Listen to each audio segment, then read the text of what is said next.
జగన్ మొన్న 2 days back Chandrababu Naidu గారు ఈ విషయంలో తిరుపతి లడ్డు ఇలా కల్తీకి గురైందని మాట్లాడినమాట.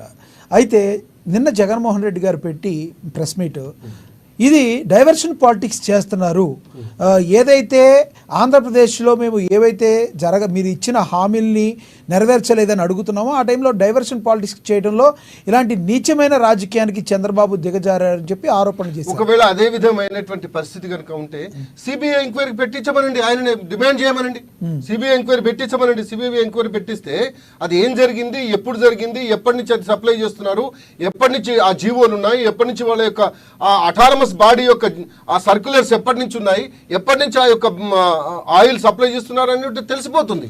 ఇంకొక ముఖ్య విషయం ఏంటంటే national accreditation board for labs అనేటువంటి దానికి ఒక సర్టిఫికేట్ ఇస్తేనే దానికి చేస్తారు. అంటే ఇంకొక విషయం కూడా, క్వాలిటీ కంట్రోల్ ఏమైంది అక్కడ, విజిలెన్స్ డిపార్ట్మెంట్ ఏమైంది అక్కడ.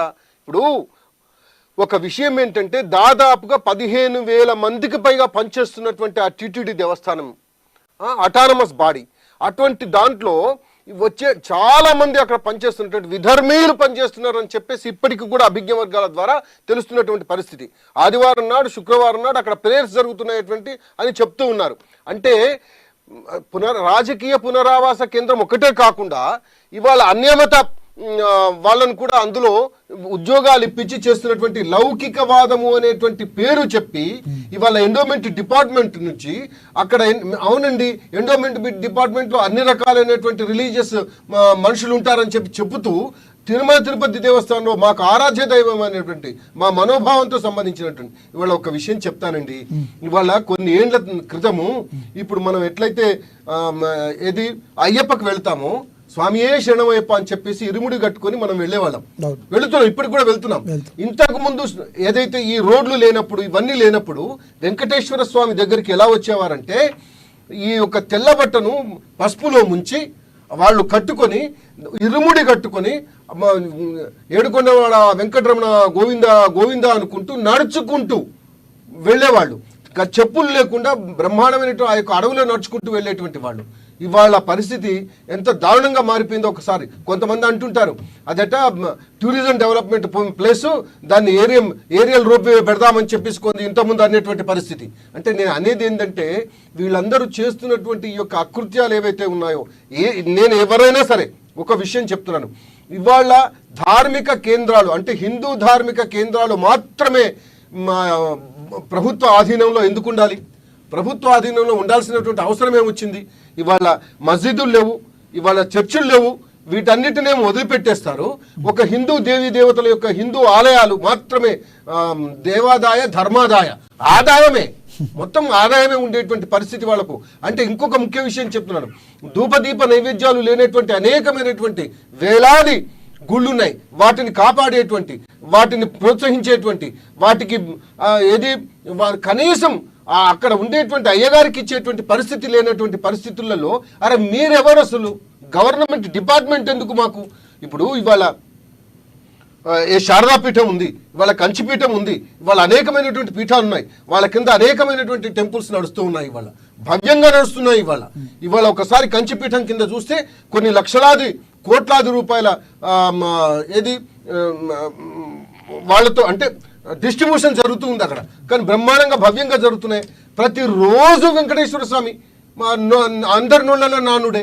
ఇప్పుడు అరే ప్రసాదం కొన్నా పైసలే, ఆర్జిత సేవలకు పైసలే, అరే అడుగు పెడితే పైసలే. అంటే సామాన్యుడు చూడొద్దా?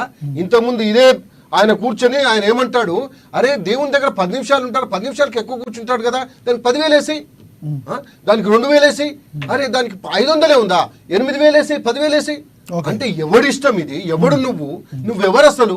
నువ్వు సేవ చేయడానికి వచ్చావు, అక్కడికి వచ్చేటువంటి పరమ పవిత్రమైనటువంటి భక్తులు వాళ్ళు అక్కడ ఆ దేవదేవుడి దర్శనం చేసుకుని నా యొక్క ఐహికమైనటువంటి బాధలు పోనీ తండ్రి అని చెప్పేసి చాలా బీదవాళ్ళు కూడా అనేక రోజుల నుంచి వాళ్ళు రోజుకొక రూపాయి, రోజుకొక 10 రూపాయలు, రోజుకు 5 రూపాయలు వేసుకొని ముడి కట్టుకొని అవి తీసుకొని వచ్చేసి వడ్డీ కాసుల వాడ అని అందుకొరకే అంటారు వెంకటేశ్వర స్వామి. అటువంటి దగ్గరకు వచ్చి పరమ పవిత్రంగా ఆయన చూసుకునేటువంటి ఆ యొక్క ధార్మిక కేంద్రంలో ప్రపంచంలో బ్రహ్మాండమైనటువంటి ధార్మిక 3,000 కోట్ల రూపాయలకు పైగా ఆదాయం ఉన్నటువంటి ఆ యొక్క ధార్మిక కేంద్రాన్ని ఇవాళ నాశనం చేస్తున్నారు ఈ యొక్క పొలిటీషియన్స్. అసలు పొలిటీషియన్స్ కింద ఉండాల్సినటువంటి అవసరం లేదు అది. ఇంకొక ముఖ్య విషయం, ఇవాళ ఆ యొక్క లడ్డూల నాణ్యత దాదాపుగా ఒక 2 నెలల క్రితం పోతే అప్పుడే అర్థమైపోయింది ఇదేంటి ఈ పరిస్థితి ఏంది. లడ్డు ఒకసారి మన లడ్డు కనుక మన దగ్గర ఉంటే దాదాపుగా ఆ ఏ బస్సులోనైతే కూర్చుంటామో ఆ బస్సు మొత్తం వాసన వచ్చేది.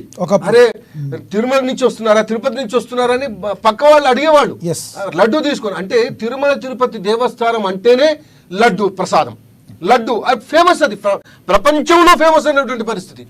అటువంటి పరిస్థితుల్లో ఇవాళ అక్కడ జరుగుతున్నటువంటి ఎప్పుడు తేడా జరిగిందంటారు మీరు? ప్రధానంగా ఈ ప్రాబ్లం ఎప్పటి నుంచి స్టార్ట్ అయిందంటారు అక్కడ? ఇప్పుడు ఒక విషయం అండి, నేను ఏదైతే దేవుణ్ణి కొలుస్తానో ఆ దేవుని మీద నాకు పరిపూర్ణమైనటువంటి నమ్మకం, పరిపూర్ణమైనటువంటి భక్తి భావన ఉన్నప్పుడే అక్కడ నా దేవుడు పరమ పవిత్రంగా ఉండాలి, నేను పరమ పవిత్రంగా ఉండాలి అనేటువంటి భావన కలుగుతుంది. ఇవాళ సెక్యులర్ అనేటువంటి భయంకరమైనటువంటి పేరు పెట్టేసి అన్యమతస్తులు కూడా దాంట్లో పనిచేస్తున్నటువంటి పరిస్థితులలో ఇవాళ మనకు తెలుసు అక్కడ అసిస్టెంట్ ఈవో ఒక క్రిస్టియన్ ఆమె వెళ్ళి ఏది ఆదివారం రోజు ఏది ప్రేయర్ చేసుకొని వస్తాడు. ఏంటంటే ముందు నుంచి వస్తే వెంకటేశ్వర స్వామి ఫోటో కనపడుతుందని చెప్పి వెనక నుంచి వచ్చేటువంటి పరిస్థితి లేదు. అంటే నా దేవుడి మీద నమ్మకం లేనటువంటి వాళ్ళు నా దేవస్థానంలో పనిచేయాల్సిన అవసరం ఏమొచ్చింది? ఇంకొక ముఖ్య విషయం, ఇవాళ కొన్ని కోట్లాది రూపాయలు వస్తున్నటువంటి చర్చెస్ ఉన్నాయి, కొన్ని వేల కోట్ల రూపాయలు వస్తున్నటువంటి మసీదులు ఉన్నాయి. మరి అందులో వేరే అన్యమతస్తులను పెడతారా? వాళ్ళు ఒప్పుకుంటారా? ఒప్పుకోరు. ఇంకొక ముఖ్యం, ఇప్పుడు ఎక్కడైతే మస్జిద్ ఉందో దాని చుట్టుపక్కల అనేకమైనటువంటి షాప్స్ ఉంటాయి. ఈవెన్ షాప్స్లలో కూడా హిందువులను అరుగుపెట్టనియరు. మరి ఏందండి ఈ వివక్షత? అంటే హిందువులే కనపడుతున్నారా మీకు? హిందువులే అంటే చేతగాని దద్దమ్మల్లాగా కనపడుతున్నారా హిందువులు? సరే, ఒకటి మీరు చెప్పినట్టు ఇప్పుడు హిందూ మతం మీద ఆధారపడి ఎంతోమంది ఉన్నారు, హిందూ మతాన్ని నమ్మేవాళ్ళు, విశ్వసించేవాళ్ళు ఉన్నారు. భారతదేశంలో కూడా ఒక రకంగా బీజేపీ అవునన్నా కాదన్నా బీజేపీ హిందూ మతం మీద ఏగవాలకుండా చూస్తామని చెప్తూ ఉంటుంది బీజేపీ. మరి కేంద్ర ప్రభుత్వంలో ఈ రోజున బీజేపీ ఉంది, ఎందుకు ఇలాంటి వాటిని రాష్ట్రాల్లో ఎంకరేజ్ చేపిస్తుంది? మరి